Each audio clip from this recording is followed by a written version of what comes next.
Hi everyone. Coding is becoming a must-have skill set in the workforce today. More and more careers require a capability to code. Whether it's coding drones, software, programs, or advanced formulas in Excel, how can we prepare our kids now for the skills they need for coding? The answer could surprise you. It doesn't rely on apps or technology at all. I'm here with Michael Briggs-Miller, a software developer for ThinkSquare, and he's going to tell us his top 3 actions for getting your kids into coding. So here we go. Coding requires a lot of strategic and logical thinking to see the outcomes of the code that you're writing. Board games are a wonderful way to begin developing these skills in children as well as adults. Games like Robot Turtles, Risk, Chess, Connect 4, Mathematic Tic-Tac-Toe, Labyrinth and Mastermind are all require logical and strategic thinking in order to make the right move at the right time. While they can take some time to play, the enjoyment of family time once you start playing, the negotiations you're involved in, and the more thinking skills that you're using are well worth the time and investment. Puzzles are another fantastic way to get students and children to start coding. Puzzles like Sudoku, Ken develop the logical skills that help sharpen your mind in a number of ways. They increase memory retention, stimulate your mind, which is exactly what you need in coding. The ability to remember code and the processes involved in writing code is vital to ensure the program works properly. Also, these programs require incredible accuracy. One mistake means the puzzle won't work, which is exactly the same when you're writing code. The amount of times I've used a square bracket instead of a round bracket and my whole code doesn't work has happened too many times, so accuracy is incredibly important. So any of these skills we can start building into students early that they can understand how the pieces all need to fit together is a great place to start with children. The reality is, in many other skills as well as coding, the foundational skills of literacy and numeracy are essential. Ensuring our children are literate and numerate is the non-negotiable to ensure that they will be able to code in the future. It is especially true with regards to spelling. Because coding requires the use of functions that must be typed accurately, knowing the fundamental properties of maths, for example in terms of order of operations, BODMAS, algebra, patterns, all these things are essential to understand how functions work and how formulas work that you're going to need in your coding at some point. So this video has been a collaboration with Michael Briggs-Miller from ThinkSquare. It's a business that focuses on intentional fun and learning through collaborative board games. They've created a new game, Sudoku, which is aimed at middle school students, ideally year 3 and up, but all ages can have a go. I had a go just before this. It is very good fun. I urge you to check out their website, thinksquare.com.au/play, which I'll add in the comments below, and have a go at their games. For the people watching, if you enter the promo code BRAINSPARK in all capitals in the Sudoku game, you can even unlock an extra 2 puzzles at each difficulty level. Have a go yourself and have a go with your kids. It is very engaging and I thoroughly enjoyed having a go. So now Michael's going to give us a bit of a sneak peek at both the Sudoku and the Mathematic Tic-Tac-Toe. Let's have a look. Okay, so this is Mathematic Tic-Tac-Toe. You can access this game at mathematictictactoe.thinksquare.com.au. Alternatively, you can go to thinksquare.com.au/play and access the 2 games from there. Currently I'm showing you the beta version, which hopefully will work for us. There might be just some bugs at the moment, so if you find any feedback would be greatly appreciated. But once you put your name in, you can press play the computer. There's easy, medium or hard modes at the moment. We'll start with medium. Essentially the object of the game, if you're the attacker, which in this case I am, is to try and add any row, column or diagonal to add to 15. So if I start with a 4 in the corner, and it's as easy as just pressing on the buttons and it'll automatically add it into the computer, and then the computer will respond. So essentially we play out the game and we try and find, I'm aiming to get any line or column to add to 15, and the computer at the moment is trying to stop me from doing this. This has been a really great game for my daughter at the moment, Vita, who's 5 years old, and just the process of her having to think of what adds to 15, what doesn't add to 15, and thinking of which are the safe moves to play is a great, not only building the fundamental numeracy skills for her, but also it helps her really think through the logical moves, the if-then type statements of if I do this, what's the computer going to do, and so forth.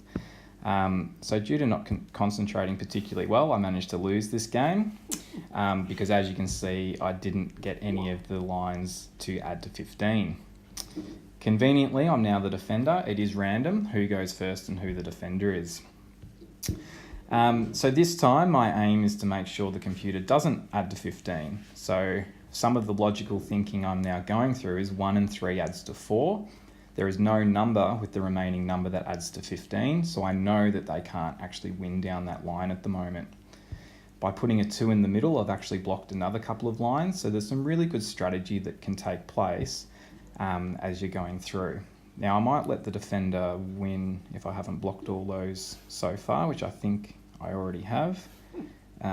So we can just play that one out and the defender is won again. I'll just let the attacker win this time so you can see what happens when the attacker wins. So this is a really great game for all ages. Like I said, my daughter who's 5 is using it to practice her fundamental adding skills and logic skills. But I've played it against teachers in training and maths teachers who are just obsessed with thinking about all the possible combinations and patterns and those sorts of things that take place as well. The new function, which is one of the ones that is causing some of the bugs at the moment, which is why it's still the beta version, is that you can actually create a room to play against someone else online. You can set a time limit for each turn. 30 seconds is quite a challenge. And then at the moment, I can't show you by opening a new tab, but I could open up another tab or another person on the other side of the world could open up and play this game against you. So it's a really great feature, doing both of them together. So there's 2 games at the moment available on thinksquare.com.au/play. It's Mathematic Tic-Tac-Toe and Sudoku. So I'll show you Sudoku. So you can access these directly.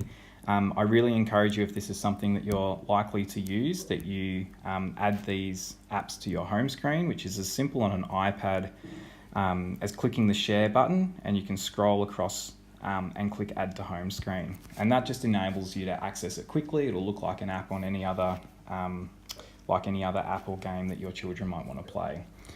So one of the things that you can do is enter the code that we suggested, which is BrainSpark.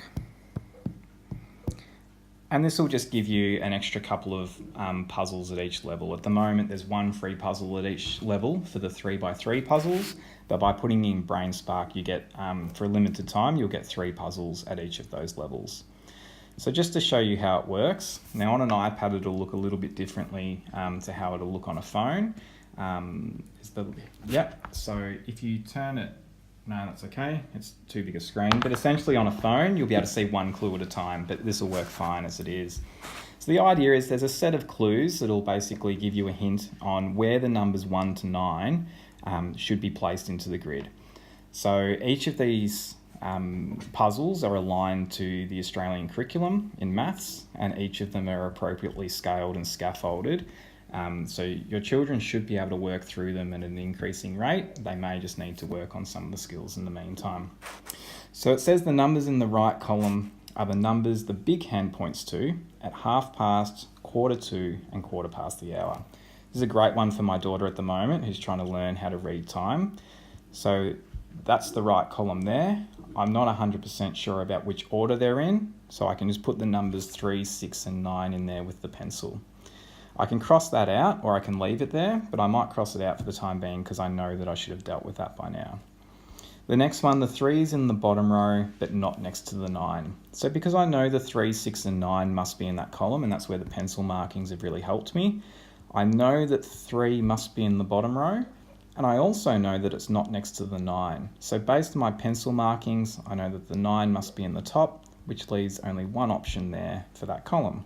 So it's another one that I can tick off. The number 4 is directly left of the number that is how many sides there are in a triangle. So we tried to increase some include some number facts in the puzzles as well. This is to reinforce some skills that basically enable the students to be thinking about multitude of skills and things to help their brain remember lots of different things. So whether it's how many legs on an insect, or the clock faces, or how to add and multiply numbers, all of these things are mixed up together, as well as using directional information and logic. So if they know how many sides there are in a triangle, then they would know that the number 4 is directly left of that number. The number directly below the 1 is 4 times greater than it. So again, this is a little bit of a trick one, because they've got to work backwards. So they've got to think of what is 4 times greater than 1. This is probably about a grade 2, 3 type question. And so hopefully they've worked out that 4 times greater than 1 is 4. And so that it's directly below. So they actually have to work backwards to realise that the 1 is above the 4. So even though that is not what's written in the clue, they're using logic and deduction to try and work that out. The numbers in the left column are written in descending order. Okay, well I've got 4 numbers left, so I might have to skip over that one for the moment because I'm not 100% sure. And the number in the middle of the top row is what the big hand points to at 20 minutes past the hour. Okay, well that one I can work out. 20 past the hour is 1, 2, 3, 4. That's 22. Oh, 22 the hour, which is a great example of how you need to be really careful with reading. Well done. And I'll often find that my daughter will come back quite frustrated, and it'll just be simply as something as simple as 22 or 20 past. So instead of it being a 4, that's correct, it would be an 8. Without having an analog clock in front of me, it's even a challenge for myself. The numbers in the left-hand column are written in descending order, so that would be going down. And at the end, we have, I got it right, luckily. Nice that we've got the completion time in at the end, and you can continue to play more games at the same level, or you can go back and try a different level. For adults, there are the 4x4 or particularly advanced teenagers and maybe grade 6s could have a go at the 4x4s. They're quite a challenge. At the moment, there's only one at each level of those. And yes, they are quite a challenge. So I really encourage you to give your children a go at this. It's a great way of combining literacy, logic and numeracy in just a different way that actually helps build and reinforce all of those skills. So I look forward to you enjoying it and checking them out. Thanks.